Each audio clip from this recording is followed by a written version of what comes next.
So let's move to the next case. So a homeless patient came to the ED confused, and he has epigastric pain and vomiting. He also complains of blurry vision, and on examination there is optic disc hyperemia. The patient is tachycardic, tachypneic, and in the APG there is severe metabolic acidosis. So what's the most likely diagnosis? Okay, so this is toxic alcohol ingestion, and because of the visual symptoms, this is most likely methanol. How would you manage this patient? Again, if applicable, we stop exposure, ABC, and we give the antidote to methanol, which is, yes, fomepizole, and this is much more preferred than giving ethanol.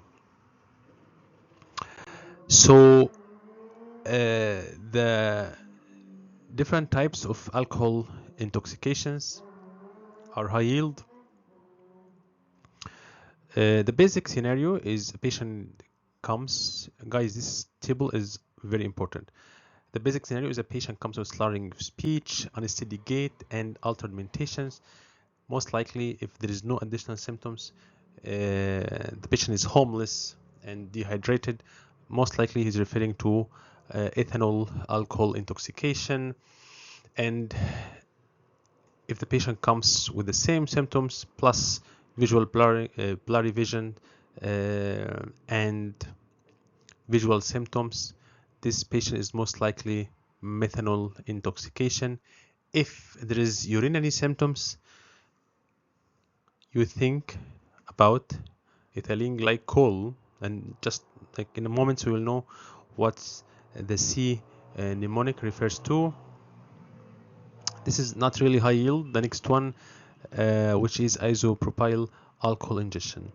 So in the labs, after doing ABG, all alcohol intoxication except the last one will have high anion gap metabolic acidosis.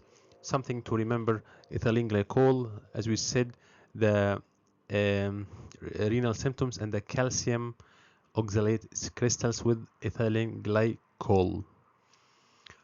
The treatment is very important.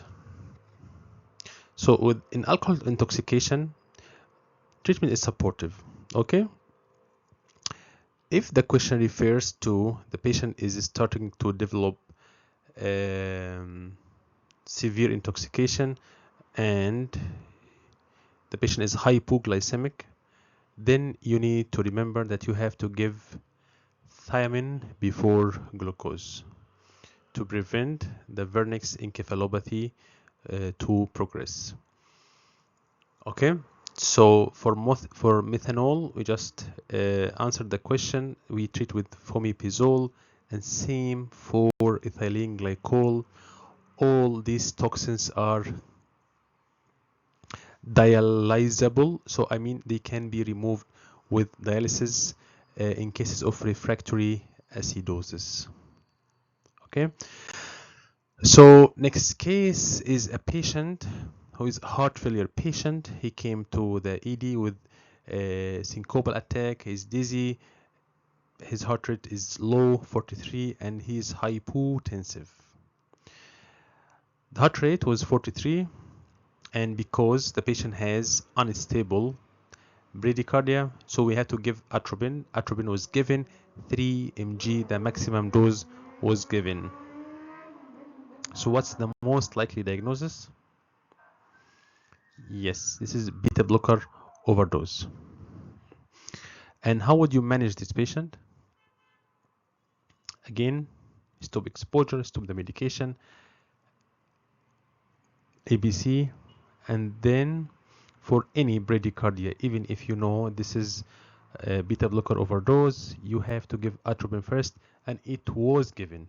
So the next is we have to think about the antidote for the beta blocker overdose, which is glucagon. True. Cases of patient beta blocker overdose, and atropine is not helping. The patient is in cardiogenic shock. So we have to think about glucagon. The alternative to glucagons are calcium vasopressors, high dose insulin and glucose, and lipid emulsion therapy.